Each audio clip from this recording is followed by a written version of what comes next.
All right, guys. Hey, Paul McLean here. Welcome to the Monday Morning Wake Up Podcast. And guys, I got a special treat for you. In fact, I looked at all of 2022 and I said, as we start 2023, who's a guest that I can have on that's going to give you the most value? Who's somebody? In fact, I went back not just to 2022. And I guess when I went to 2022 and I saw the growth that this person's had in the organization, how many lives they've positively impacted, how many people they've served, how they're a leader of leaders, how they're a leader that develops leaders. And then I went back and I thought it started getting me to think about all these times in the past 8 years with Family First Life as this individual started with the company and set a standard that was really essential for us to go out there and get this thing going, essential for us to see the success, essential to go through the early battles and wars that we had to go through with no leads, no carriers. But somebody said, man, no excuses. I'm going to put my head down. I'm a grown adult. I'm going to build this business. And he came out of the gate and never did this in a practice company, really his first year here, and went out there and served 400 plus families and set a standard where I was able to say, hey, if he could do it, why can't I do it? And it elevated my production. It elevated the entire company's production. And then the following year, he led an organization that at the time that it was needed, when a lot of stuff was stagnant and we're just trying to get this thing moving, get things worked out, get a company launched, he went out there and exploded through the roof, past tons of people, and it was another success story that we could lean on and use to motivate and inspire us.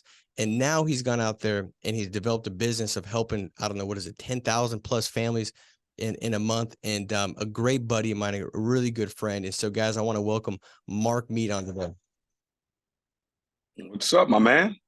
Hey, dude, good to have you on, bro. Hey, guys, as we kick this off, I'm going to just say this first because I know how good it's going to be. Hmm. You want to share this. So if you're like, man, if you say you want to help people and you do nothing, you are a liar. And if you're like, I just don't know how, the one way you can help somebody this week is share this because it will make a massive difference. It will give them some good stuff that they can go utilize and make a big difference. So share it, like, subscribe. As you comment as well, we will run the drawing at the end of this podcast where Casey will draw some names and you guys will win some lead money to really kind of kick this year off the way you want to kick it off. So Marc, dude, I appreciate you, bro. Value our relationship, man. It's a beautiful thing to be able to build this together over the past almost decade now.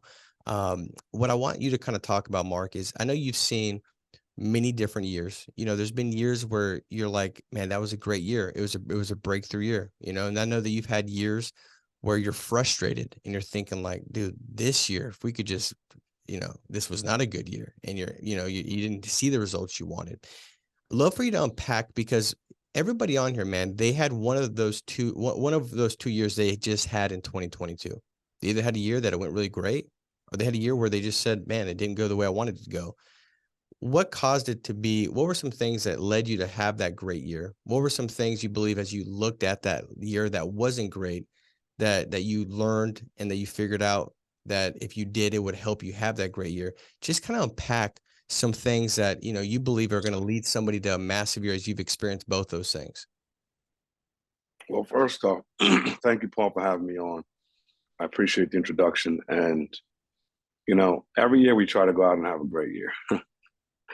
It doesn't always end up that way. In the great years, we've had great synergy, great team synergy. Everyone pushing or rowing the oars in the same direction. And in the not so great years, we've had the exact opposite. So I would say very much this is a people business, and people need to feel appreciated. People need to feel valued. People need to feel like they can be trained, like there's a place to go, and that other people have their backs, and they perform better under those conditions. From what I found out, so I say the number one recipe for a great year is team synergy. With everyone moving the boat in the right direction. The other thing I would say is when that's happening, you got a lot of independent business owners that think about their business every day. They don't think about it, a couple times a week. They don't think about it a couple times a month. They think about it every single day, and they think about it a lot. And they're not just thinking about it; they're acting in and on the business on a regular basis to get things to improve. Businesses don't always go up in a straight line. So that means that you can be in seasons of biz dev, seasons of um, you're kind of always in the season of biz dev. You got some things working that you're waiting to pop, and you have things that are popping, and then you have things that you're thinking about moving them into biz dev. So everything's not always moving at the same time, but when you have multiple leaders that are moving at the same time, it moves. So that's what I've noticed, Paul, over, you know, seasons of feast and seasons of famine. Love it, dude. So as far as like building the team synergy, what are some of the things that you found that, you know, if you had a year that the team synergy wasn't there, right? Everybody was kind of off doing their own thing. Maybe there was some, more of a toxic state. There was, things that created kind of division. How did you bring that together? And then how did you get it to a point where the following year or what have you actually had a year where there was synergy, people were in the right direction? What are some things that you practically did?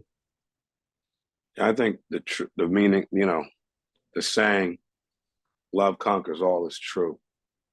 I think that the times where I was trying to get things to go that were unnatural and they were forced, that created, tears in relationships, which doesn't get business to go. When people are feeling, loved on and appreciated, and they're allowed to have their own thoughts and they're allowed to kind of do their thing, those have been the best seasons. And so I would say number one is like loving on people. That's the number one way to get anything that's not working to change, is to love on people. Now, that's not smushy. That's not like, a bunch of hugs. Loving could be tough love, but they have to feel a tangible, the tangible thickness of love, because over time that melts all ice. That melts the ice. It's warm enough. It can get hot enough to melt ice. And when anything's not growing, it's cold. If you want to get something revved up, it's going to heat up. That's love does that. Okay. So practically what that looked like for us was, calling people up and kind of seeing where they were at and seeing what we could do to help, but letting them know, like, we're not the end all be all. Like, because that one season, it's like, you're calling me to see if you can help because you want me to grow so the company can grow. Okay. And another season, it's you're calling me to honestly see how I'm doing. Well, what's the difference? Intent, right? How can you tell intent? You can tell.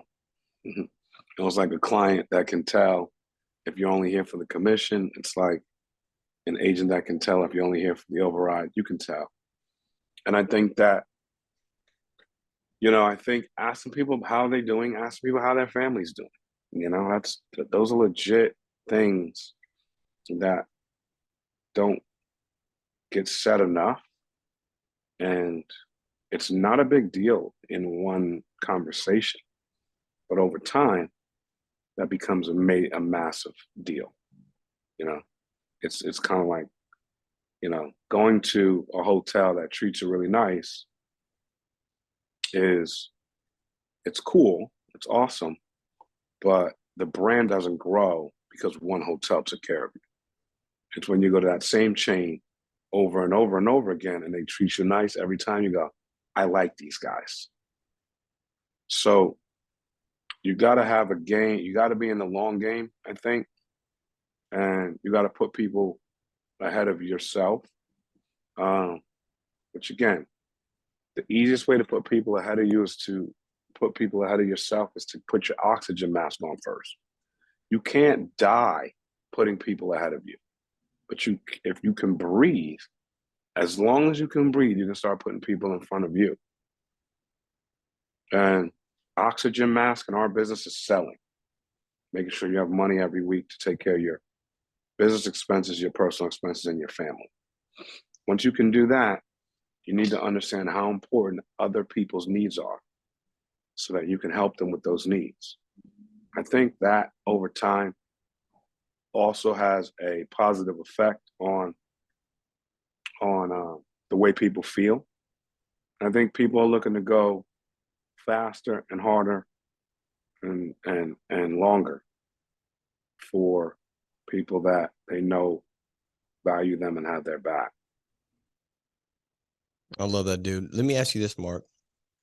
Do you think that somebody that's not selling at a level where they can actually take care of all their bills and feed their business, but they're really almost dependent on the team's overrides because they've reduced their sales? So what the people and the team sells is really important for them just to kind of take care of what they need to take care of. Do you think it's difficult for them to serve the agent and not come across like it's about growing their business for their benefit? I mean, do you see is there any kind of connection to that you see as far as being able to best serve people when it comes to a lack of sales? The only way you can best serve people with a lack of sales is if you got a bunch of money coming in from somewhere else. You know what I'm saying? And that's usually not the case, Paul. It's usually sales put the money in your pocket. Once you're totally relying on overrides, depend on obviously the level, you know. But if you leave the field early and you're relying on overrides to pay your bills, you're in trouble. You're in trouble. You will you most likely will fall succumb to needing everyone. You know, I love the manager who says, if only my team, if only everyone on my team could sell every week. Paul, you and I have been doing this long enough to know that everyone on your team will never sell every week. Right. Yeah. I don't care how many agents. You got 3 agents or 3,300 agents. They're never all going to sell in the same week. So if you have 30 agents and you need them all to sell in the same week, you're in real trouble. Because when 18 of them sell and it's not enough for you because it doesn't do what you need it to do, you basically suspended your right to lead, which is crazy. Why would you ever suspend your right to lead? You can't lead from a place of lack. You can't lead from a place of bandage and scarred. Like, you need to lead from a place of strength in this business because people can see it. The good news is, Paul, I'm not saying you can be vulnerable with people. That is a strength. But the good news is the only difference between leading from strength and leading from weakness is personal sales. Most people can do that. That's not like a real challenge. I don't see this business any other way than selling from the front every single week, no matter what, and not looking at this business as just the money, like how much do I need? Because I'm never going to win by doing just what I need. So if I have 30 appointments for the week and I help 15 families by Tuesday, I'm in the field on Wednesday because I have 8 more. I'm not going to shut it down and go, all right, agent X and Y, take my appointments. Why? Because I'm going to do the same thing. I'm going to talk to agents while I'm in between my day, and I'm going to talk to new recruits while I'm in between my day, and I'm going to meet with Mary and Tom because they still need life insurance, and I need offense. I need oxygen. I need gas. And gas helps me be less emotional. You know, I'm very passionate, but if I cannot be so emotional about the money or lack thereof, and I can make bigger decisions, bolder decisions because I have some excess capital, that makes life easier for me.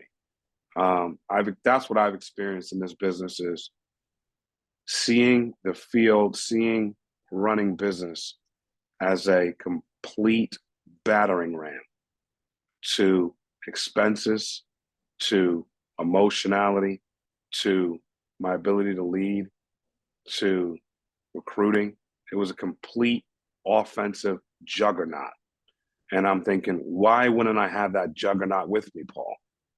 I can either opt to have the juggernaut or opt to not. I don't know why I would ever opt not to roll with something so forceful, which is running in the field. It just eradicated excuses.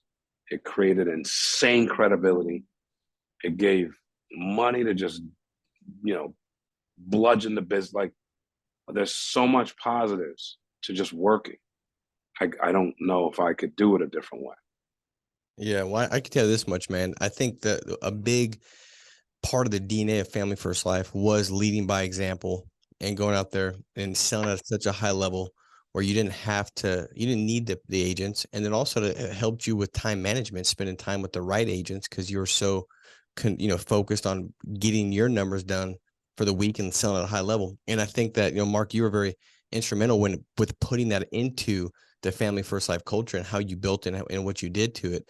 Let me ask you this, Mark, when it came to, because you were out there selling at such a high level, week in, week out, working with agents that were not out there, selling at that high level. Was it difficult to be able to communicate in such a way that really kind of helped them and got them to that level? Or, meaning that was it hard for you to drop down to meet them where they're at if they were just consumed with like writing just 15, 20 apps a week? Like, how did you handle that?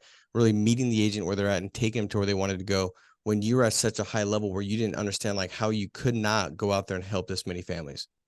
Yeah, I think that was initially a struggle for me. Trying to work with, look, it wasn't difficult to help people elevate their game. The key is whether they wanted to elevate their game or not. Again, replicating people who help 30, 40 families a month was not difficult. Again, if you do it against their will, and it's their will to want to be paid and have money, but if their will's not to sacrifice the time, energy, and what it takes to get to that kind of result, then it's a house of cards. So I've learned through the years that you can only meet people where they're at. And what I would say is there should be systems in place to fly with eagles, and there should be systems in place to raise people who want to be eagles. And I think that what eventually will happen is you have so many people flying high and running, they're going to help train the people who want less. I think the top down, that's a great business model. Get your eagles soaring and infect the energy with a winning atmosphere and let everybody play up to winning. And people win at the levels they want to win at. Now, that's where I think is the give and take, because people are going to play where they want to win at. And that years ago was unacceptable. It was like, what do you mean you don't want to win? You're talented. Why would you not want to win at the high levels? But now, yeah, it's like, hey, let's teach the eagle. Let's teach everyone how to fly like an eagle and see who wants to stay in the air and soar. Right? And then the people who don't want to soar, they're going to soar at the level they want to soar at. I'm not mad they don't want to soar at the higher levels, but there are plenty of people who want that oxygen, who want that air, and we're gonna feed that and top down teach the agency how to bring in more people who want to fly high. That's the fastest way to grow it. I love it, man. When you were talking about, and by the way, I don't know if I've ever taken this many notes while I'm actually on the podcast interviewing the person that's on. So if you see me, I'm taking notes as Mark you're talking to, because everything you're saying, man, is so good. And you said that, loving people, sometimes it is that tough love. And when you said that, it got me thinking about some of the biggest breakthrough moments in my career and how it wasn't from anything other than really tough love, where in the moment I almost didn't want to hear it. In the moment, I thought like, I don't even know if I agree. In the moment, I kind of thought like, dude, this doesn't feel good. But in the end, as I unpacked that and left that conversation, like it changed the whole trajectory of my business and where it went. And a lot of those conversations were with Sean, where he, he was very direct and say, man, this is what you got to tweak, adjust. And it was tough love. Right. And I think that it's difficult. And I know it's been difficult for me in many different conversations building a business. And I think there's people on here that have a team and they're trying to figure out, how do I have that conversation where it is tough love, but it's impactful, where it's done in a way where the person doesn't, flee away and think like, I'm not going to take that. It's packaged in a way that doesn't get them to apply it, but it's tough love that's done in a way where they actually leave and they think, wow, that is true. I need to make that change. And it actually has the greatest impact. What have you found that works the best when it comes to packaging and having that conversation that is tough love? How do you do that? I don't tell. I ask. I ask questions. Um, I'm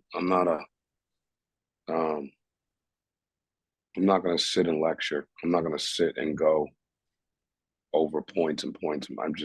I don't think that's effective. I think a lot of times you're losing people as you think you're, a great professor. Um, Ask questions, keep it engaging, see what they think about what we're talking about. Like, get a lot of listen more, talk less. Um, I need buy-in at the end of the conversation. If I do all the talking, I'm not getting any buy-in. So, uh, you know, ask questions, listen, and see where the real holes really are. You know, because once you can start the work on plugging where the real holes are, that's how you can get buy-in. And that's also where you get the love. That's also where they feel the love. That's how we can leave a tough conversation headed north, because any tough conversation has real holes in it. And once we start plugging those, and when it's their idea, I don't have to fight uphill all the time. Doesn't mean it's going to be perfect or we've cracked the code per se. Someone still has to go to do the work. But that's the goal, you know. I That love makes that, man. sense. Yeah, 100%. I think that, a lot of times when we have a conversation, or if I've been a part of a conversation, if I'm the one engaging in it or the conversation that's being had with me, is that if it's just like being spoken to, I might get something good. It might be preventative, like taking a vitamin. But when somebody asks questions and they find those holes, like you said, Mark, it's like they're finding that the pain.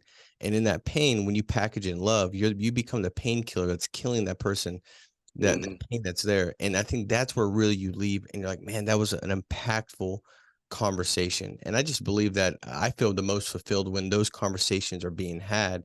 But it takes intention. You have to go into it and not get consumed by the emotion, not get consumed by the feeling, but Right. like, Hmm. hey, how do I strategically ask questions in a way to uncover and interrogate the reality of their situation, find the pain, and then address it and let them come to conclusion that, hey, this is the painkiller. I found it. I'm going to take it and I'm going to fix myself, because it's got to be them that takes it, which is a buy-in. And I absolutely love that, man. Um, Mark, a question when it comes to, and we'll wrap up with these last two questions. Going through the years that you didn't have the growth that you expected, and I guess even the years that you have great growth. I know that, dude, you're very insightful, you're very intentional, and you're always learning and looking for a way to get better. When you unpacked the year that was like a year that you didn't get the results you wanted, what was some of the big things that it taught you? What was the lessons that you learned in those years that allowed you to propel and get to higher heights in the years to come? Man, I mean, plenty of lessons through the years.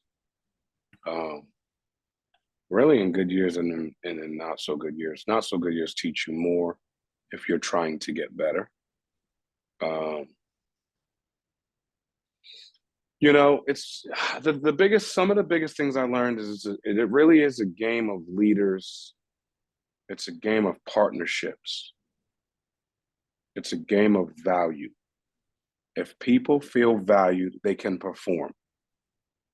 If they don't feel valued, in their head, they cannot perform. Now, that by and large, I've seen to be true. By and large, I've seen that to be true. So we just try to do a really good job of valuing people. You know, that's what I come out of those, like,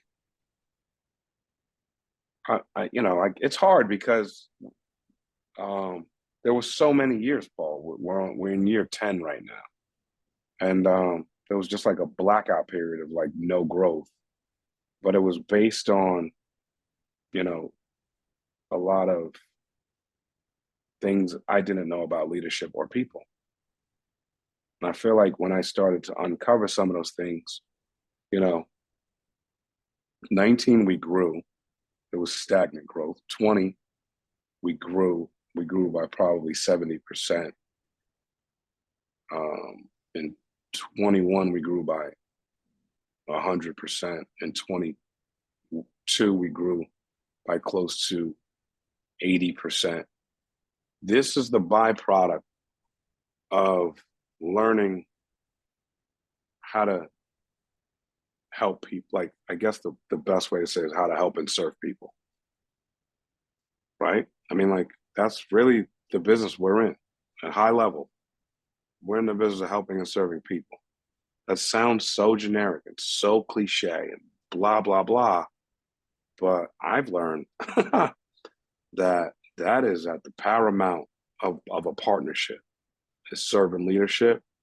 And that is, we've had good years when that so when I didn't know if I was doing that well or not, and we were doing that, we were having good years. When I didn't know that I wasn't doing that well, but I wasn't doing it well, we had bad years. The difference between the two gave me perspective on what people need. And that's the most important thing. What do people need? That's all we do. We're in the people business. There's no other variable in my opinion. Like, we can talk about anything you want. Products, riders, volume, blah, blah, blah, blah, blah. We're in a heavy volume recruiting business, and people need to feel valued. You do that at a high scale, and you bring in people. Now, the caveat is you have to bring in people. If you don't bring in people, you can value people all you want. You have a mom and pop shop that you have a small family of mom and pop shop. You don't bring people in, the people you have feel loved and valued. Congratulations. When you're bringing them in at a decent clip, and they feel valued and loved from the start. And then what that really means is as they're making it happen out there, because you ain't doing no work, man. It is what it is. You're going to feel valued and appreciated as part of our team, but you don't do any work. So I don't have any special love to send your way outside of the love you're feeling from the overflow that we pour. We're pouring it. So you'll feel it. It's our organization. But I don't have anything to offer because there's nothing. I can't shower you with anything. I have it, you're having a great day today, man. Awesome. So at the end of the day, though, people need to feel valued. People need to feel appreciated and loved on. And the performers should get lifted up and celebrated. And you're going to have and there's a healthy balance between that and entitlement. I learned that too. Loving, valuing, appreciating, and it not crossing an entitlement line. It's not perfect, but from that to, people trying to take your kindness for weakness, there's a healthy way to manage that as well. So a lot of things I've learned, but first and foremost, I learned and know and live that we are in the people business. This isn't about products and app counts and volume. That's a byproduct of how the people are treated. I love it, dude. Well, as we wrap up, man, last tip from you, Mark, that you believe will help kind of put people on the right path to making this year the best year that they're going to have? Like what's one more thing that you would spotlight, highlight as we wrap up here, man? Don't get confused about activity. I've seen people fall asleep at the wheel of activity. Either they're making money or they're, believing that, this business is easy or whatever. I never did that, and I don't think that is a recipe for continued growth. That's definitely a recipe for stagnation. And you could stagnate at a high level. You understand? You could be helping 800 families a year and stagnate. You're not recruiting people. You're not helping people. You're working one side of the activity sheet, not the other. You can stagnate at, helping 1,000 families a month. That's a high level, right? But some of the things that you did to help get you there, or the things you needed to change and more when you got there, stay active. Stay active on all levels. Find people that you respect in this business and become friends with them. And talk to them about things and pitfalls and things that maybe you struggle with, and find some people you can trust. And then on the outside, have some people outside this business that are smart, that have business acumen, that have a faith base. Paul, I look at you that way, as somebody who's constantly positive, just positive. If there's something that I'm thinking about, maybe I'm thinking about it the wrong way, I'll call you up and say, hey man, I know I can get a faith-based perspective. I know I'm going to get positive. I know I'm not getting off the phone with with the blues, bro. You know what I'm saying? So, I know I'm going to get life breathed into me, So I think at the end of the day, you got to keep good company and stay active. I don't think you can go wrong with those two things.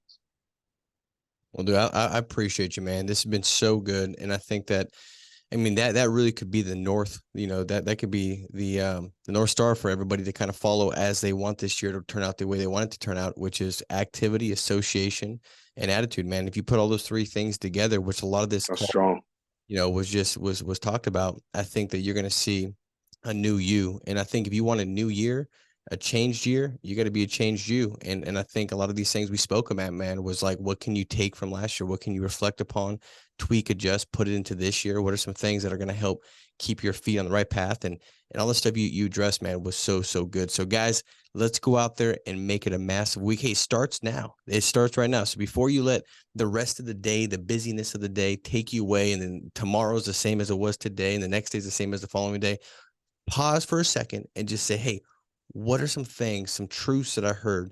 Let me interrogate my personal reality, figure out what I could tweak, adjust to move forward. And then what conversation should I be having that's going to elevate the game? And what conversation should I not be having? Let's make some modifications, put together a game plan, and let's execute today. So Mark, I appreciate you, bro. Thank you so much for serving the overall team and audience today.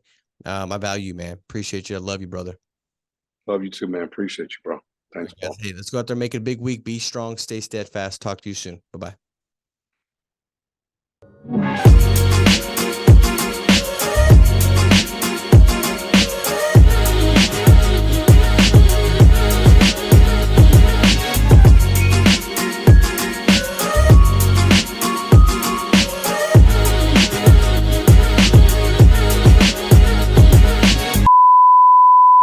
What's going on, guys? You know what time it is. We're giving away some leads. If you comment on last week's video, which is playing right over here, you're automatically entered to win free lead credit, $250 in fact.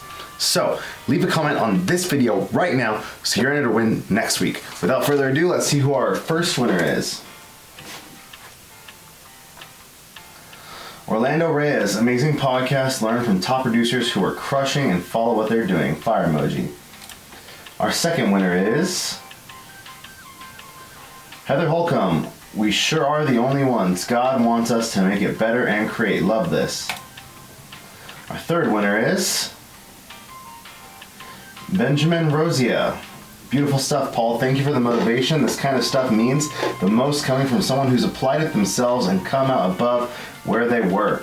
Blessed to have access to this. And our fourth and final winner is Superior Home Arts. Great stuff to think about as I plan for a successful 2023.